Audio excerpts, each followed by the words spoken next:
Le FLAM, Festival du livre africain de Marrakech, ouvre ses portes du 9 au 12 février dans la ville Ocre. Une première sur le continent, un événement pensé et organisé par l'association We Art Africa, Mahi Bin, Younsa Jaray, Fatema Wane Sanya et Hanan Seidi. Au cœur des débats, la question identitaire en Afrique, le racisme, l'esclavagisme et la déconstruction de l'imaginaire colonial. Pascal Blanchard, historien français spécialiste de la période coloniale, revient sur le sens de ce tout premier festival du livre africain sur le continent. Je vous propose d'écouter.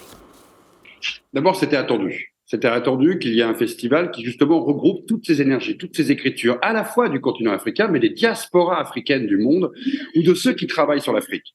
Pourquoi c'était attendu? Parce que, justement, croiser les regards, croiser les passions, croiser les langues, croiser les approches du monde, quelque part à l'échelle du continent, c'est quelque chose qui, d'abord, a correspondu à une tradition. Je ne vais pas revenir à Dakar 66 et à d'autres moments.